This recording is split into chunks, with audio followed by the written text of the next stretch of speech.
Bismillaahi Raxmaani Raxiim. Kusoo dhawaada Soma IT Tutorials. Waxaan kusoo dhex jirnay cashiradii data structureska. Dabcan maanta waa cashirkii 8aad oo data structure ah. Waxaan uga hadli doonaa hordhac ku saabsan linked list. Dabcan maadaama aan ka hadlayno syllabus oo on demand ah oo dalabaad ku imaaday, waxaa meesha ku jirta linked list oo aad loogu wareeray ama ardada inta badan aad ay uga cawdaan. Dabcan linked list haddii aad daawatid videoga wixii ka dambeeya Soma IT videoyaasha ay soo gelinaysa oo linked listiga ah, waxaan ku rajo weynahay inaad fahmi doontid oo waalidmo. Waxaan juhdi ku bixin doonaa tusaale kasta oo gaaban sidaad ugu fahmi lahayd linked list. Haddii ahaan lahayd program, haddii ahaan lahayd fikirka linked list maxay tahay.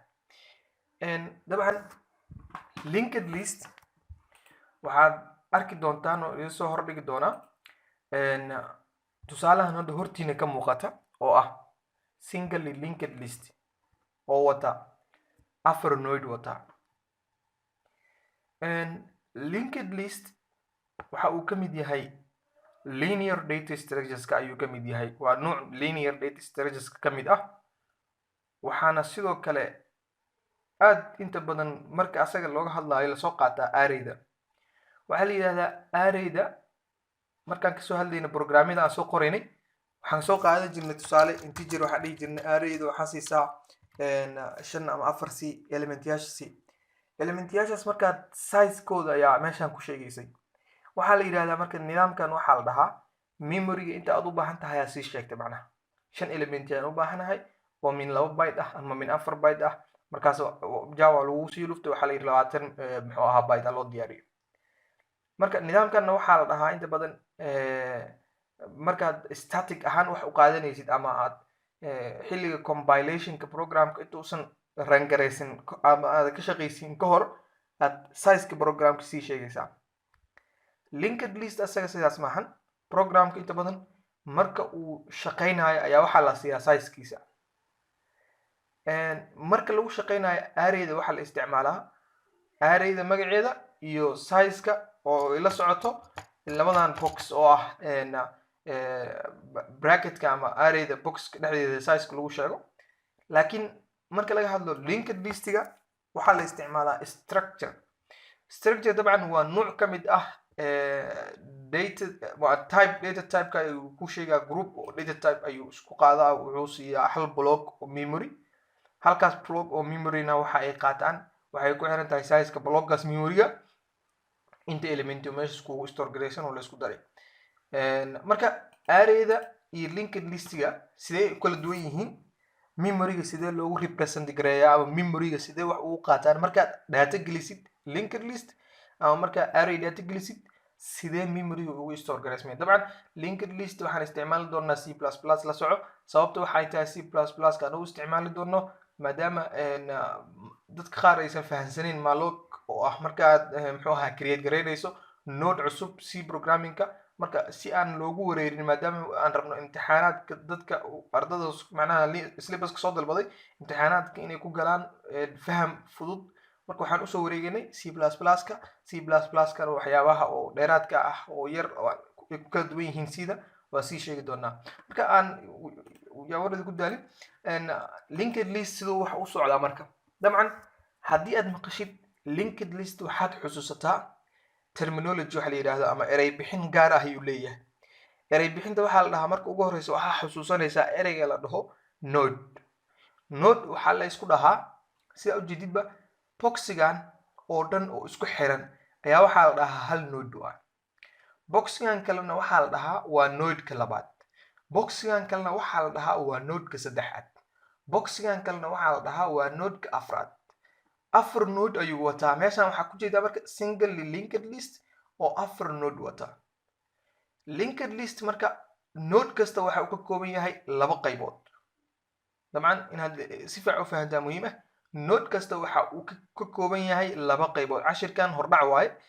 kan kalena waxaan ku sharxi doonaa. dabcan programka ma raacin karno sababtoo ah programka waqti ayuu qaadanaa asaga naftirkiisa. marka waa kala jaraynaa labada cashir si fahamku u fiicnaado. marka waxaan dhahnay linked list hadaa maqashid node ayaa xusuusanaysaa. Boxkan aad ujeedid waa node, boxkan kale waa node, boxkan kale waa 4 node meesha ku haysanaa. Node kasta waxa uu ka kooban yahay laba qaybood. qayb waxaa ku jirta sida ujeedid 25 60 30 40 oo laga wado data caadi ah. wixii aad gashatay number magac waa gashan kartaa, tirada muxuu ahaa 0.5 la socoto float waa gashan kartaa, waxaad rabtaa gashan kartaa meeshaas. qaybta ugu horeysa waa marka qaybta waxaa la dhahaa information part ama datada qaybta lagu aruuriyo ama qaybta datada muxuu ahaa loogu talagalay in lagu store gareeyo sidaad u fahamtidba ayaa qaybtaas la dhahaa. marka 25 kaas data ayay matalaysaa, 60 data ayuu matalaa, 30 data ayay matalaysaa, 40 data ayay matalaysaa. okay haddii datada ay tahay 25 60 30 40 maxay tahay tirooyinkan kale marka labadan boqol saddexda boqol afarta boqol tiradan oo nalka tilmaamaysa maxay tahay marka waa muhiimada ugu muhiimsan la rabo in la fahmo. dabcan maadaama aad lagu dhahay linked list lagu dhahay list markaa maqashid waxaa xasuusanaysaa tixanayaal 4 node meeshaan tixan, haddana waxaa lagu raaciyay linked way oo macnaheedu waxa ay tahay oo ay isku xiran yihiin. sida ujeedid calaamada arrowda waxay tilmaamaysaa node kan inuu ku xiran yahay node ka horeeya, kan inuu ku xiran yahay kan ka horeeya, kan inuu ku xiran yahay kan ka horeeya. dabcan haddii aad maqashid waxaan linked way waa isku xiran yihiin, haddii aad maqashidna waxaa la rabaa inaad ogaatid waxa isku xiraya maxay tahay. haddii tusaale laba gaari oo isjiidka ah gawaarida isjiidka waxaa la dhahaa waxa isku xira bir yar oo u dhaxaysa isku xirta. dabcan haddii laba meel aad isku xiraysid oo xarig aad qaadatid isku xiraha waxaa ah xarig. marka listigan linked maxaa ka dhigay isku xiray? waxaa isku xiray tirooyinkan dambe ee qaybta dambe ku jira boxyada mid walba qaybtiisa dambe tirada ku jirta ayaa waxay ku xiraysaa tiradaas node ka dambeeya. labadan boqol waxay suurtagelinaysaa in node kan dhan uu ku xirmo node kan kale. saddexdan boqol waxay suurtagelinaysaa in node kan dhan uu ku xirmo node ka dambeeya. afartan boqol waxay suurtagelinaysaa node ka dhan inuu ku xirmo node ka dambeeya. marka labada boqol waxa ay tahay marka waxaa la dhahaa labada boqol maxay tahay marka tiro waana isku xirtaa sidee isku xiray waxaa la yiraahdaa address waa macnaha address la soco. linked list qofka raba inuu fahmo waa inuu pointer yaqaana. haddii aad pointer u baahan tahay shabakada channelka meesha ku jira. marka labada boqol waxay u taagan tahay address. sida ujeedidba addresska node kan labaad waa 200. 200 macnaha tirooyin fahan laga soo qaato waay computerka tiro kale u qaadanaya tirada inay ku fahantaa loo soo qaatay. labadan boqol sida ujeedidba meeshan waxaa ka cad addresska node kan inuu 200 yahay, addresska node kan 300 inuu yahay, addresska node kan 400 inuu yahay. marka kan koowaadna inuu yahay 100. okay labadan boqol waxaa lagu store gareeyay node kan qaybtiisa dambe si ay u tilmaamto node ka soo socda addresskiisa. saddexdan boqol waxaa lagu store gareeyay qaybta dambe ee node kan waxaana loogu talagalay inay tilmaamto node ka soo socdo qaybtiisa muxuu addresskiisa. node kan kale waxaa lagu store gareeyay 400 oo ah in ay tilmaamto address waxay u tahay muxuu ahaa node kan soo socda ay u tahay. node kan soo socda waxaa lagu store gareeyay null value oo ah waxba kuma jiro macnaheedu waxa ay tahay node ka dambeeyay ma jiro calaamadaas waxa ay tilmaamaysaa null. okay haddii calaamada null ay tilmaamtay oo ah waxba ma iga dambeeyo oo waxaan tilmaamahayo kuwan kalena ay tilmaamayaan addresska mid kasta midka muxuu ahaa ka dambeeyo uu tilmaamayo kan ugu horeeya addresskiisa yaa tilmaamayo. kan ugu horeeya addresskiisa waxaa tilmaamayso variable gaar ah oo la dhaho headka ama midkan aad u jeedid oo boqolka ku store gareysan waa node ma dhigi karno qaybtiisa waa box ay ku store gareysan tahay addresska node ka koowaad ku store gareysan. marka linked list qaabkan ayuu macnaha u shaqeynaa.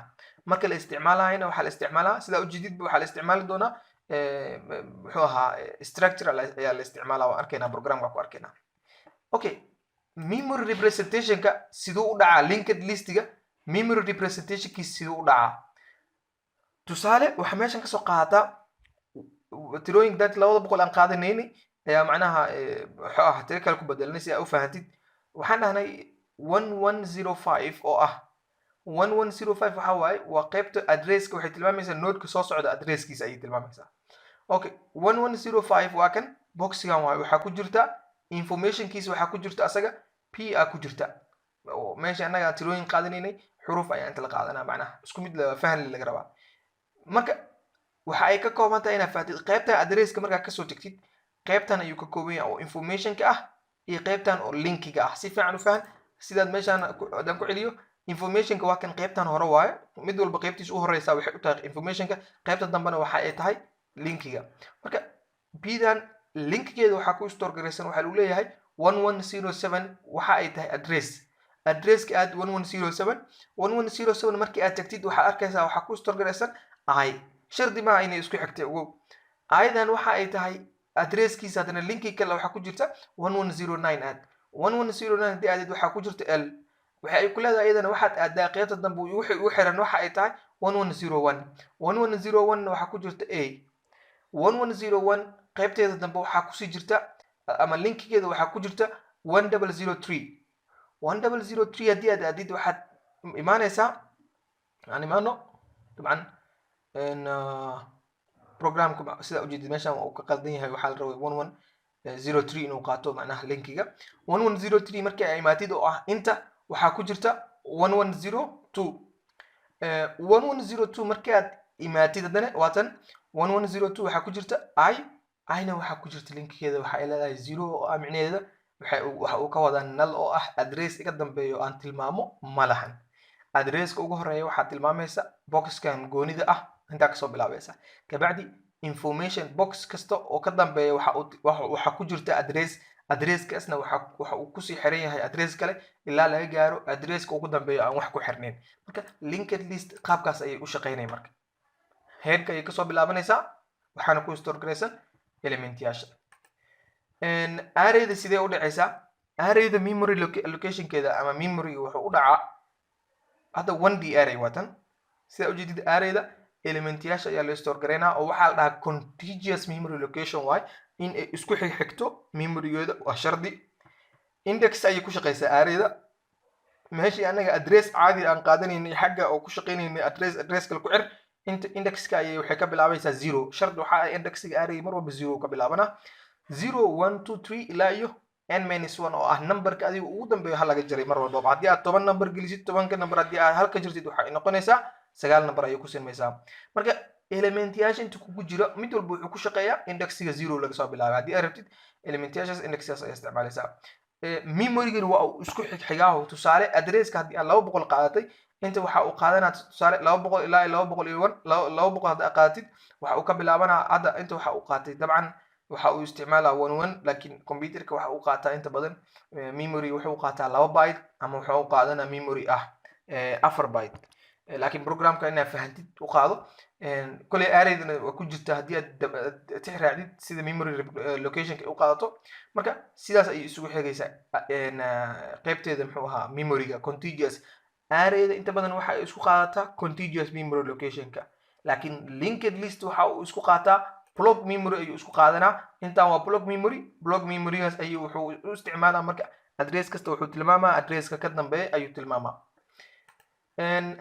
farqiga u dhexeeya maxay tahay arrayda iyo linked listiga array waxaa la yidhi fixed size waa oo ah marka aad declare garaynaysid ayaa waxaa leedahay 5 element ayaa u baahanahay 3 element ayaa u baahanahay 10 element ayaa u baahanahay inta element aad u baahan tahay ayaa sii sheeganaysaa laakiin linked list waxaa la yidhi dynamic waa dynamic maxaa laga wadaa elementiska ma la yaqaan waxaa qaadanaysid userka ayay ku xiran tahay markaa soo gelinaysid waa sii cayimi kartaa laakiin markii muxuu ahaa size-ka aad sheegaysid dynamic iyo waxay kala duwan yihiin fixed size resizing is expensive micnaheedu maxay tahay marka arrayda in aad size-keeda bedeshid adigoo programka ku dhex jira programka oo shaqeynaya ku dhex jira waa ay adag tahay wax macnaha inta badan suurtagal ah maaha sababtoo ah waa soo size gareysay size-kaas inaad bedeshid ayay noqonaysaa intaa ku laabatid laakiin linked list waxaa samayn karaa adigoo programka ku dhex jira ayaa size-kii bedeli kartaa element ku dari kartaa element ka dhimi kartaa adigay kugu xiran tahay insertion operation iyo deletion operation